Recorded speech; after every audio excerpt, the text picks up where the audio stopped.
This week on Common Grounds TV, I speak with my hands, Eden speaks with his hands, and we get a tour of Kicking Horse Coffee.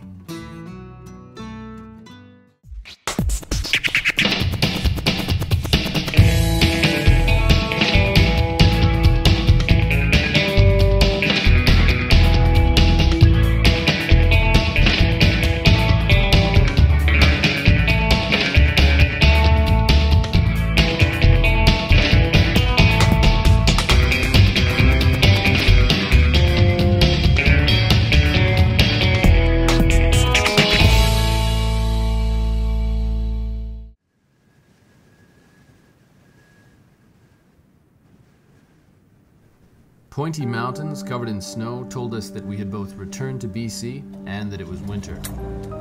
So we made the decision to park the Audi for a while and embark on the next part of our trip with a 1962 Series Two Land Rover that had been crashed into a ravine and completely reassembled by an English madman.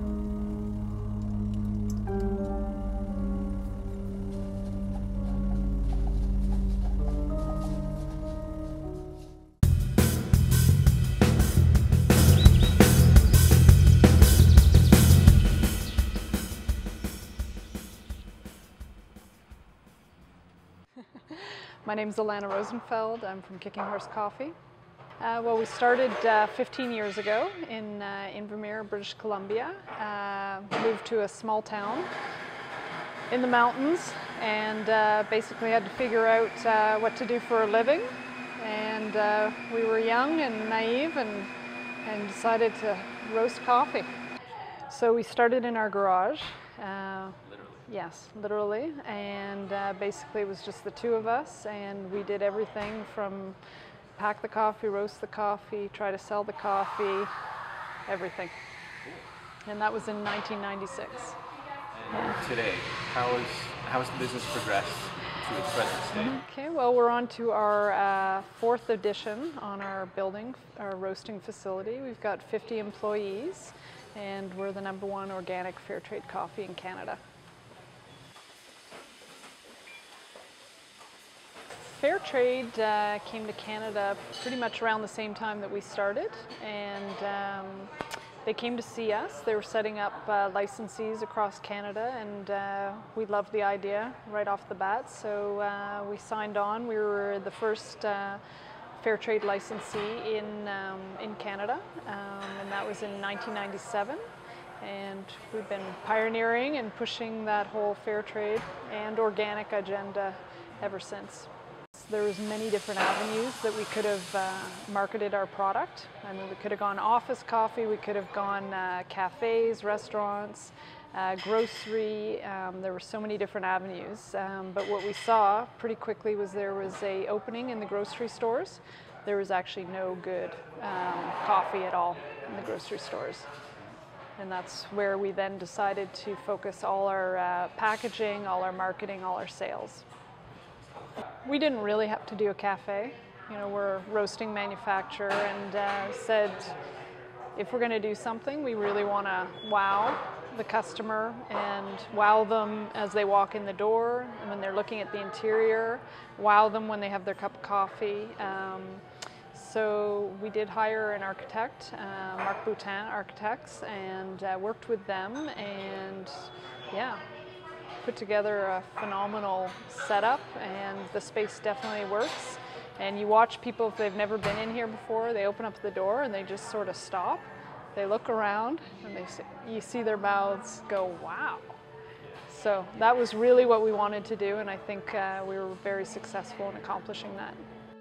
So we're actually really fortunate to have an office here, the Nature Land Conservancy, and in the East Kootenays, in our area, there's, you know, compared to the rest of the province, relatively small development, and so there's a lot of opportunity for the Land Conservancy to buy land here, and have a lot of opportunities in terms of, you know, conservation and land trusts and things like that.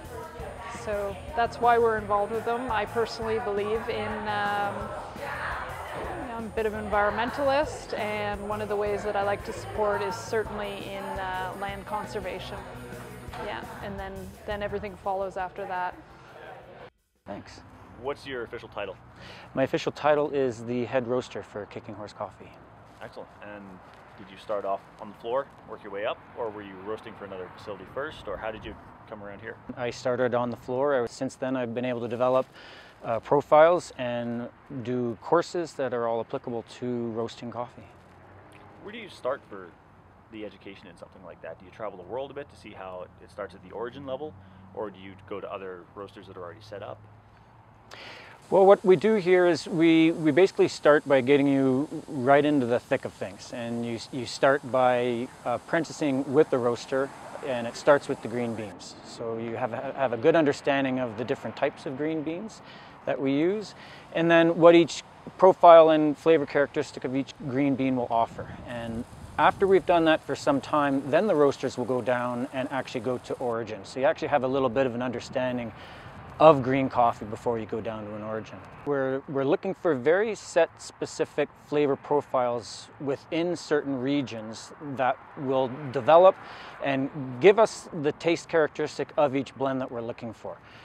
So based on that, we use very specific co-ops in specific countries that will only produce the highest quality green beans that we're looking for that will end up in our production runs.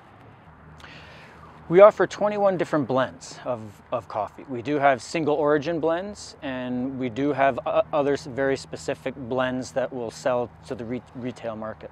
What comprises Cliffhanger and what makes it stand out? To me, it seems sweeter and chocolatier than most of the floral espressos we've experienced across the country, and I prefer what I get out of Cliffhanger.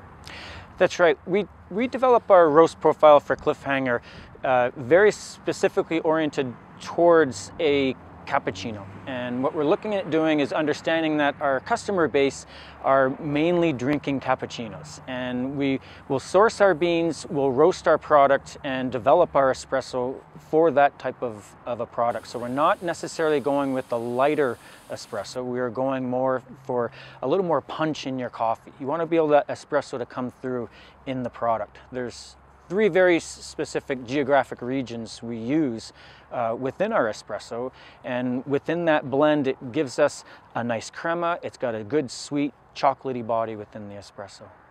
Kick-Ass is our signature blend, and within Kick-Ass we roast that coffee to a very set specific degree of darkness, and within that, that's going to give you the ability to have the best of both worlds. We use coffees from Indonesia and South and Central America to comprise that Kick-Ass. The South Central Americans give you the dark chocolatey flavor, and the Indonesians give you the heavy body.